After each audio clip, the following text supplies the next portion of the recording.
guys, welcome to a new video. We're having a quiet, relaxed little chatty one today. I thought it'd be nice to take a little break in between all the sewing and stay making and things like that. So today we're just gonna have a nice cup of tea and catch up on life, do a little Q&A. It's gonna be nice and relaxed. I have fresh mint tea here today, which is delicious. You seriously cannot go wrong with fresh mint tea. Although I should have picked some lemon balm from the balcony, added that to this. Oh, that would have made it even better. One day I would love to have an actual herb garden. If I just cut off lemon balm for one cup of tea, it's already like the half the plant's gone.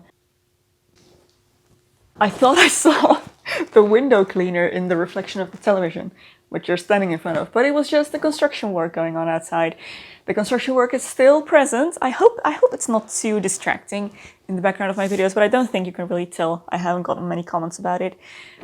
If I close my windows, I think it's usually fine when I use this microphone. They are building an office right next to our home. It will take 3 years to build.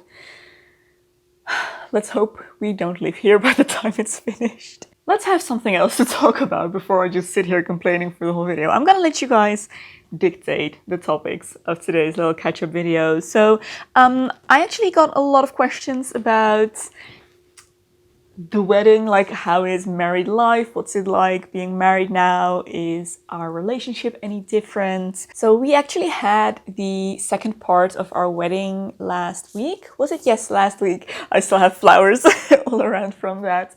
We had to postpone the party, like the evening part of our wedding. Originally, we were planning to just have the ceremony, the reception, dinner, and then a party, a silent disco afterwards. Because of COVID restrictions and everything, we weren't allowed to have the party, so we just chopped the party off of the wedding and moved the whole thing to a different date, different location. And it was last week and it was so much fun. I'm very, very happy that we did it. We were able to have all our guests there because there were restrictions on how many guests you were allowed to have when we had our wedding as well, which were lifted now. So we were able to invite all of our friends, and it was really, really nice to have everyone there and see everyone again. And we had a fantastic time. Catering was amazing, if I dare say so myself. Yeah, the snacks were really good, and we had the silent disco as planned. Guys, let me tell you, if you've never done a silent disco before, do it. It is so worth it. It is so much fun. Basically, if you're not familiar with the concept, it's like a normal kind of disco party with a DJ and everything, but the music isn't played over speakers, it's played into headphones. So everyone has a headphone on. Usually the headphones have different channels with different music playing. So sometimes what is done is that you have two separate DJs playing on both of the channels, and you can switch between, if you want to go for a different style. We had just one DJ playing on one channel, and then on the other channel we had some more relaxed, kind of quieter music for those who didn't want to engage in the partying. So we had the silent disco in like one area, and then we had a little campfire in a different area where people could just, sit down and relax for a bit with blankets and everything. Yeah, it was lots of fun. We danced all night. Someone asked what music we danced to at our wedding. We requested mostly 90s and 2000s music with some, 80s and like guilty pleasure type of songs thrown in. So it was pretty generic kind of pop for people our age. But it was really, really fun. About marriage itself, honestly, our relationship and life in general honestly feels exactly the same as before we got married. Like we have been together for 10 years. We have lived together for 4 now. Logically, not much is going to change after the wedding because like physically nothing changed. We were happy before and we were still happy now. I'm very happy to be married. It felt like the right thing to do and something that should have happened at some point. At least to me it felt that way, and I'm glad that it has now, and it was a fantastic experience and I wouldn't have wanted to miss it for the world. I'm very, very happy we did it, but practically in everyday life I can't really say that there's much of a difference to the way things were before.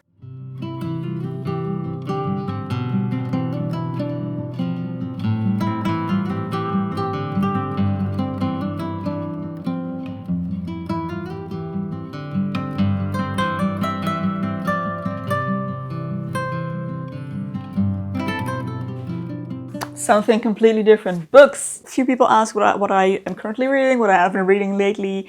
So I actually really got back into reading over the past couple of months. I tend to read more in summer in general, but this year has been wild. I go through phases where I either read very intensely or not at all, and I'm in a pretty intense reading phase right now. First, I read The Name of the Wind, the whole series, or just the 2 books that are currently out. Still waiting for a 3rd one. Guys, I need to stop starting series that aren't finished yet because it is frustrating. But yes, so I read Name of the Wind, Wise Man's Fear, and I recently purchased The Slow Regard of Silent Things. So I'm about to read that. Haven't read that yet, but I'm really excited to read that. And after that, Robert actually got Red Rising by Pierce Brown. They came out with a Red Rising board game, and he was really interested in that game, but he wanted to read the book first to see, it sounded interesting. So he got the book, really liked it, I read it, wasn't sure what to think. You know what, guys? I am so used to reading old books that Red Rising was very intense for me. It is very fast paced. It has that kind of style that you see in TV shows nowadays, where it's very kind of raw and gory and ugly in many ways, and very kind of painful to read. I guess that kind of raw realism, it has a lot of that, and I struggled to read it, especially in the beginning.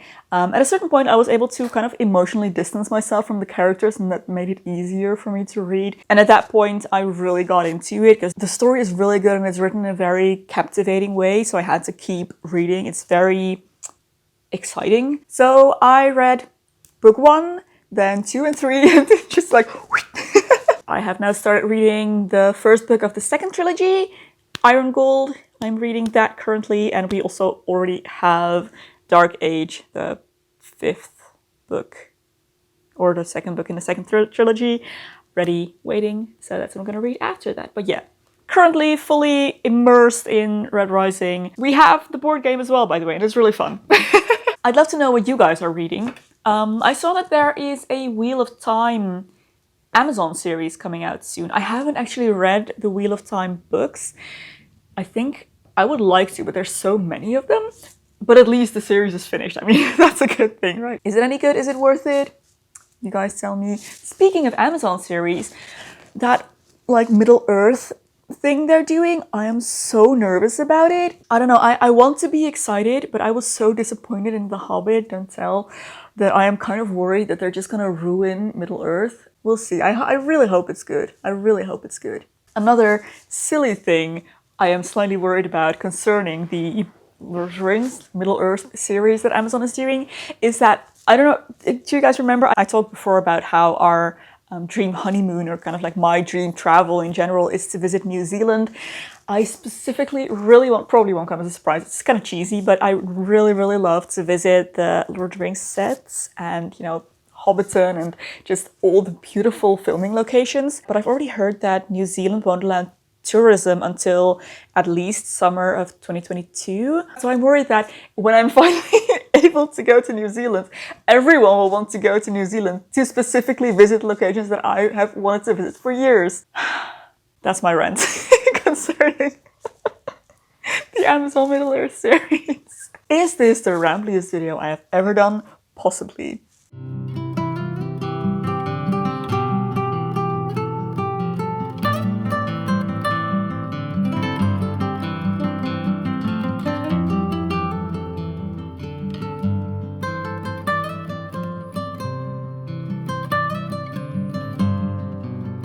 House hunting, our living situation. Oh guys, this is giving me headaches and nightmares. We have a housing crisis in the Netherlands and it is just getting worse and worse and worse. Housing prices are absolutely out of control and we're feeling it. We are first-time buyers, so we don't have a property to sell, you know, to move up that property ladder. And this is a very bad time to be buying a house in. There is very little availability and everything that is available is extremely overpriced. The area that we would like to buy in, which is the area that we grew up in, where our friends and family are, a 2-bedroom apartment starts around 350, realistically more like up to 400,000 euros. For a small 2-bedroom apartment, that would be around 75 square meters, which is a lot of money, and we preferably would like to buy a family home. Family homes start at around 550, like over 500,000 for just a simple, small family home that used to be like a normal house. You would expect like 250 maybe for that. Nope. And it's only getting worse. The prices are rising so fast. I'm very worried about this. It's very difficult. It's definitely something that's keeping me occupied, but not something that we're very actively working on just yet. We have to wait a little bit longer. I just really hope, fingers crossed, that we're able to make that happen and buy at least a small apartment. Someone asked, like, what are our requirements for buying a house, such as it should have a garden and things like that. And honestly, with the state of the housing market right now, I think our kind of like ideal home, which is obviously not even our dream home, but just like something that we would ideally like to grow old in, that would be just honestly a very regular, normal family home in my hometown, which is right next to Amsterdam. Yeah, close to friends and family, preferably 4 bedrooms and a garden, obviously front and back, in a quiet, safe area. But realistically, we're probably gonna go for an apartment, 2 bedrooms. I would really, really like 3 bedrooms, but I'm not sure if that's gonna be a possibility. Outside space, like at least a balcony, is a requirement. Something else I love is a bathtub, but it's not super necessary. Oh, and someone also asked if I have any plans of getting a sewing room at some point, or like making a sewing room in a house.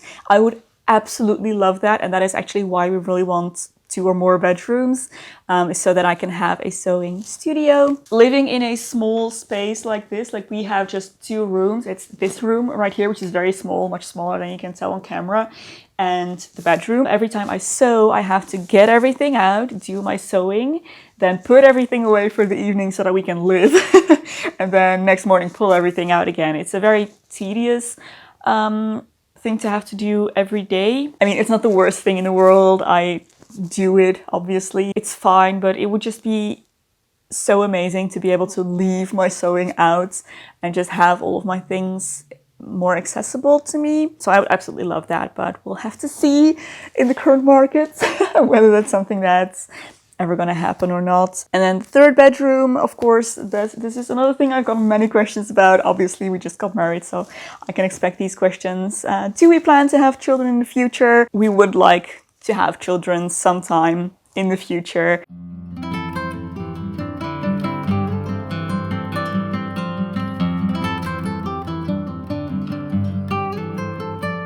Oh, someone asked how my rat babies are doing. All my rats passed away a couple of months ago, and I miss them so much. Like literally, I still miss them every single day. Yeah, I really feel like I lost my babies, and it was really hard. We have a little illustration of them up where the cage used to be. Let me show you actually. Here they are. My friend got this commissioned for me from Etsy, and I absolutely love it. It is so recognizably them, and I think this is just gorgeous. So we have this displayed over where the cage used to be. They definitely left a sizable hole in my heart, but yeah, it is what it is. Someone asks, what is the biggest lesson I have learned in adult life? And that is that it is no good to live inside your head. I really wish I hadn't wasted so much of my time just overthinking and ruminating and worrying. I also think that is such an integral part of my personality. I don't think I'll ever not do it, but I feel like I'm starting to realize, and hopefully that'll make it easier to put into practice in the future, that it really gets me nowhere. Would you ever cut your hair very short, buzz cut? No, never, never, never. I feel like I get this question in every Q&A that I do. I just really don't like short hair. I just like long hair, definitely on myself. I think the shortest I would ever be willing to go is maybe like collarbone length, and that would feel extremely short to me, and I have no plans of doing that anytime soon. But a buzz cut is completely out of the question, as is a pixie or anything shorter than, you know, neck. Someone asked why I no longer do hair tutorials. I do still do hair tutorials occasionally. I uploaded one 2 weeks ago, I think. But the thing with hair tutorials is I have been doing hair tutorials for 13 years now. 13 years? Are you kidding me? Really? A very long time, especially considering my age. And there have been several factors contributing to me doing them less now. First of all, I just ran out of ideas. You know, there are only so many hair tutorials that one can do, and I feel like I have gone through all of the different sources that I could and done everything that I found interesting. I have done the historical stuff, I've done the recreations, like pop culture stuff. I have pretty much exhausted my own creativity when it comes to coming up with hairstyles. I feel like there isn't enough in the world of hair that is new enough to still captivate me as much as it did when I started getting into the world of hairstyling. There isn't enough of a challenge for me there anymore, I think. I feel like when you do something at first, it's new and exciting. Then there is a long period of time where it's comfortable. And then towards the end, you can start to feel like it's getting old and you've seen it all before. And like there just isn't enough in it to hold your attention anymore. And I feel like I kind of got to that point with hairstyling a few years ago, actually. But for a long time, I just didn't really have an alternative to turn to when it came to my content production. And then on the other hand is something that has more to do with chance and me personally, I think. I started losing hair when I was 18. I lost 2/3 of my hair. And at that point, hair became a little bit of a painful subject for me. My hair was always my pride and joy. The thing I liked most about my looks was always my hair. I had really beautiful, thick, long hair. And then I just lost it. And it felt awkward, it was uncomfortable for me, and I felt very confronted with it every time I did a hair tutorial because I could see my hair getting thinner and thinner, and I was so focused on my hair, and other people were so focused on my hair that it was very present, and I didn't want it to be such a huge and dramatic part of my life. Since then, I have gone through cycles where my hair grows back and then falls out again and grows back and falls out again. And every time I would go through one of those hair loss periods, often doing the hair tutorials would be a little bit of an uncomfortable experience for me, just because the focus is on my hair so much. So for a long time, I would always put in hair extensions when I did hair tutorials because I felt like I just couldn't do much with my own hair, and I still kind of feel that way. I feel like you can do so much more with nice and thick and long hair. So it has also been a shift in my personal life and thinking to kind of shift away importance from my hair, which is something that just does bother me, honestly, and kind of letting that go and finally accepting that I need to cut my hair shorter than I want it to be. So the way I have it now, I don't know if you've even noticed, but I've been wearing my hair shorter than I have in a long time. I don't really like this length.